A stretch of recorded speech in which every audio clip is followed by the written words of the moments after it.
आखिर राम मंदिर के निर्माण में ऐसा क्या मिला जिसकी इतनी ज्यादा चर्चा हो रही है?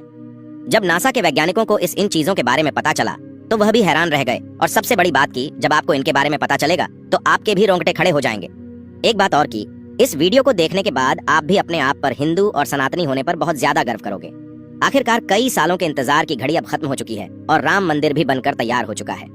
अब लोग 22 जनवरी का इंतजार कर रहे हैं, क्योंकि इस दिन की भारत के लोगों को ही नहीं बल्कि दुनिया के लोगों को इंतजार है। लोग राम लल्ला की स्थापित होने वाली मूर्ति को देखकर झूम उठेंगे, क्योंकि इस दिन के बाद राम मंदिर के दरवाजे हमेशा के लिए भक्तों के लिए खोल दिए जाएंगे। इस मूर्ति को बनवाने के लिए देश के 3 सबसे बड़े मूर्तिकारों को बुलवाया गया है, और जो भी भक्त इस ऐतिहासिक पल को अपनी आंखों से निहारेगा वह जीवन मरण के बंधन से मुक्त हो जाएगा। क्योंकि यह तो आपको पता ही होगा कि 22 जनवरी 2024 को राम मंदिर में रामलाल की मूर्ति की प्राण प्रतिष्ठा होगी। लेकिन यह मंदिर तो बनकर भले ही तैयार क्यों ना हो गया हो, लेकिन इसके निर्माण के समय कई ऐसे चमत्कार हुए हैं, उसे देखकर मंदिर के पड़ती समेत कई लोग दंग रह गए हैं। यहाँ तक इन चीजों को देखकर नासा के वैज्ञानिकों ने तो अपना सर ही पकड़ लिया है, और तो और वह एक ऐसी गहरी सोच में पड़ गए हैं कि मानो उन्होंने कोई भयानक चीज देख ली हो।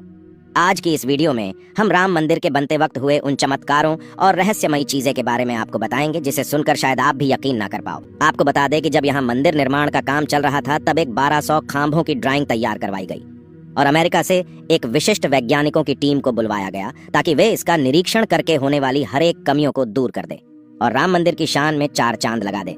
लेकिन जैसे ही राम मंदिर के निर्माण के वक्त वहां की धरती को खुद गया, तब उस धरती से एक ऐसी वस्तु निकली कि उसे BCC देखकर सभी के होश उड़ गए। और उसे चमत्कारी और दिव्या वस्तु ने न सिर्फ उन वैज्ञानिकों के होश उड़ाए बल्कि भारत सरकार को भी हिलाकर रख दिया, जिसके बाद तुरंत एक कमेटी बनाई गई और उसकी जांच के लिए लगा दी।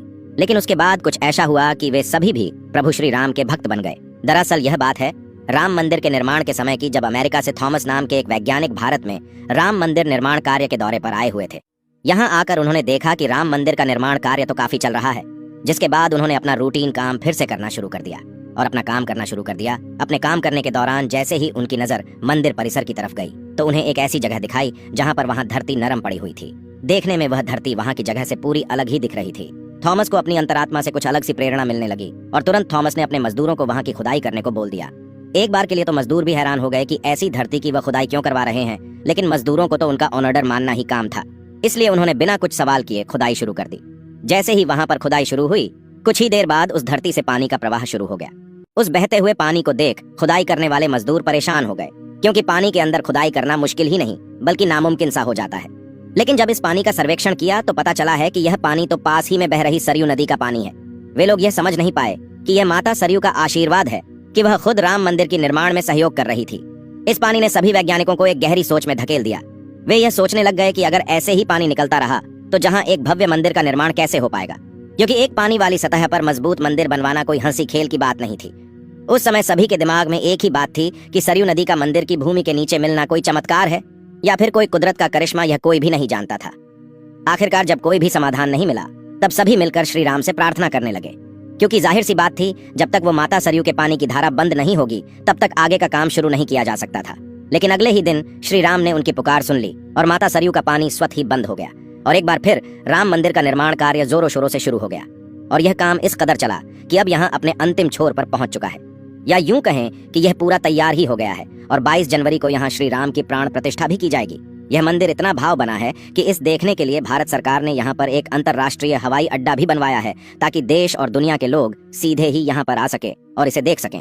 यह मंदिर तो आप कभी भी देख सकते हैं, लेकिन अब सवाल यह है कि जब पुराने समय में यहाँ पर राम मंदिर था वह कैसा दिखता था, जिसे तोड़कर बाबर ने बाबरी मस्जिद बनाई थी। उसे राम मंदिर का निर्माण आखिर किसने किया था, क्योंकि यह रहस्य आज तक सीमित लोगों को ही पता है, ज्यादातर लोगों को इसके बारे में कुछ भी मालूम नहीं है। तो चलिए आज मैं आपको इसका पूरा रहस्य इस वीडियो के माध्यम से बता देता हूँ, तो बने रहेगा हमारे साथ वीडियो में एंड तक। आखिर उस समय भगवान राम की नगरी अयोध्या को किसने बनाया था?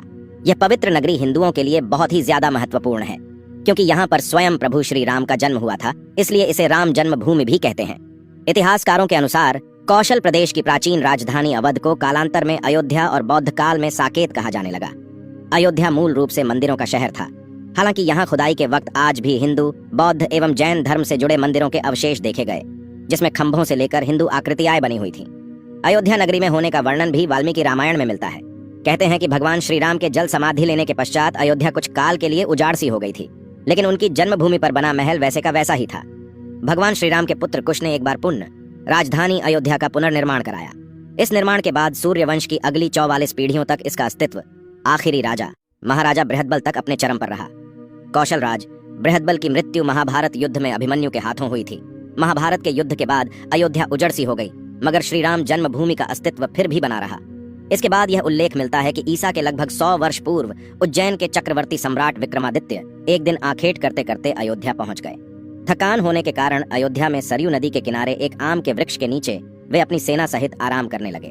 उस समय यहाँ घना जंगल हो चला था, कोई बसावट भी यहाँ नहीं थी। महाराज विक्रमादित्य को इस भूमि में कुछ चमत्कार दिखाई देने लगे। तब उन्होंने खोज आरंभ की और पास के योगी व संतों की कृपा से उन्हें झांत हुआ कि यह श्री राम की अवध भूमि है। उन संतों के निर्देश से सम्राट ने यहाँ एक भव्य मंदिर के साथ ही कूप, सरोवर, महल आदि बनवाए।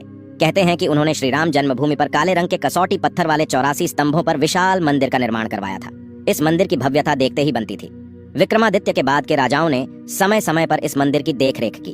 उन्हीं में से एक शुंग वंश के प्रथम शासक पुष्यमित्र शुंग ने भी मंदिर का जीर्णोद्धार करवाया था। पुष्यमित्र का एक शिलालेख अयोध्या से प्राप्त हुआ था, जिसमें उसे सेनापति कहा गया है तथा उसके द्वारा 2 अश्वमेध यज्ञों के किए जाने का वर्णन है। अनेक अभिलेखों से झांत होता है कि गुप्त वंशीय चंद्रगुप्त द्वितीय के समय और तत्पश्चात काफी समय तक अयोध्या गुप्त साम्राज्य की राजधानी थी। गुप्तकालीन महाकवि कालिदास ने अयोध्या का रघुवंश में कई बार उल्लेख किया है। इतिहासकारों के अनुसार 600 ईसा पूर्व अयोध्या में एक महत्वपूर्ण व्यापार केंद्र था। इस स्थान को अंतरराष्ट्रीय पहचान 5वीं शताब्दी में ईसा पूर्व के दौरान तब मिली जबकि यह एक प्रमुख बौद्ध केंद्र के रूप में विकसित हुआ। तब इसका नाम साकेत था। कहते हैं कि चीनी भिक्षु फाहियान ने यहाँ देखा कि कई बौद्ध मठों का रिकॉर्ड रखा गया है। यहाँ पर 7वीं शताब्दी में चीनी यात्री हेनत्सांग आया था। उसके अनुसार यहाँ 20 बौद्ध मंदिर थे तथा 3000 भिक्षु रहते थे और यहाँ हिंदुओं का एक प्रमुख और भव्य मंदिर भी था, जहाँ रोज हजारों की संख्या में लोग दर्शन करने आते थे। इसके बाद ईसा की 11वीं शताब्दी में कन्नौज नरेश जयचंद आया तो उसने मंदिर पर सम्राट विक्रमादित्य के प्रशस्ति शिलालेख को उखाड़कर अपना नाम लिखवा दिया। पानीपत के युद्ध के बाद जयचंद का भी अंत हो गया। इसके बाद भारतवर्ष पर आक्रांताओं का आक्रमण और बढ़ गया। आक्रमणकारियों ने काशी, मथुरा के साथ ही अयोध्या में भी लूटपाट की और पुजारियों की हत्या कर मूर्तियां तोड़ने का क्रम जारी रखा। लेकिन 14वीं सदी तक वे अयोध्या में राम मंदिर को तोड़ने में सफल नहीं हो पाए। विभिन्न आक्रमणों के बाद भी सभी झंझावातों को झेलते हुए श्री राम की जन्मभूमि पर बना भव्य मंदिर 14वीं शताब्दी तक बचा रहा। कहते हैं कि सिकंदर लोदी के शासनकाल के दौरान यहाँ मंदिर मौजूद था। 14वीं शताब्दी में हिंदुस्तान पर मुगलों का अधिकार हो गया और उसके बाद ही राम जन्मभूमि एवं अयोध्या को नष्ट करने के लिए कई अभियान चलाए गए। अंततः 1527 से 28 में इस भव्य मंदिर को तोड़ दिया गया और उसकी जगह बाबरी ढांचा खड़ा किया गया। कहते हैं कि मुगल साम्राज्य के संस्थापक बाबर के एक सेनापति ने बिहार अभियान के समय अयोध्या में श्री राम के जन्म स्थान पर स्थित प्राचीन और भव्य मंदिर को तोड़कर एक मस्जिद बनवाई थी, जो 1992 तक विद्यमान रही। बाबरनामा के अनुसार 1528 में अयोध्या पडीडी ढाव के दौरान बाबर ने मस्जिद निर्माण का आदेश दिया था। अयोध्या में बनाई गई मस्जिद में खुदे 2 संदेशों से इसका संकेत भी मिलता है। इसमें एक खास तौर से उल्लेखनीय है। इसका सार है, जन्नत तक जिसके न्याय के चर्चे हैं, ऐसे महान शासक बाबर के आदेश पर दयालु मीर बकी ने फरिश्तों की इस जगह को मुकम्मल रूप दिया। हालांकि यह भी कहा जाता है कि अकबर और जहांगीर के शासनकाल में हिंदुओं को यह भूमि एक चबूतरे के रूप से सौंप दी गई थी, लेकिन क्रूर शासक औरंगजेब ने अपने पूर्वज बाबर के सपने को पूरा करते हुए यहाँ भव्य मस्जिद का निर्माण कर उसका नाम बाबरी मस्जिद रख दिया था। लेकिन अंत में बाबरी मस्जिद का भी विध्वंस कर दिया गया और इस जमीन पर कई वर्षों तक कैसे चलता रहा और अंत में यह जमीन हिंदुओं को सौंप दी गई, जिस पर आज श्री रामलाल का भव्य मंदिर बनकर तैयार हो चुका है। और 22 जनवरी को यहाँ पर प्राण प्रतिष्ठा भी कर दी जाएगी, जिसकी तैयारी अब वैसे अगर आप में से कोई अयोध्या निवासी है तो हमें अयोध्या के बारे में कमेंट में जरूर बताना और ऐसी ही जानकारी को जानने के लिए चैनल को सब्सक्राइब करना मत भूलिएगा। धन्यवाद।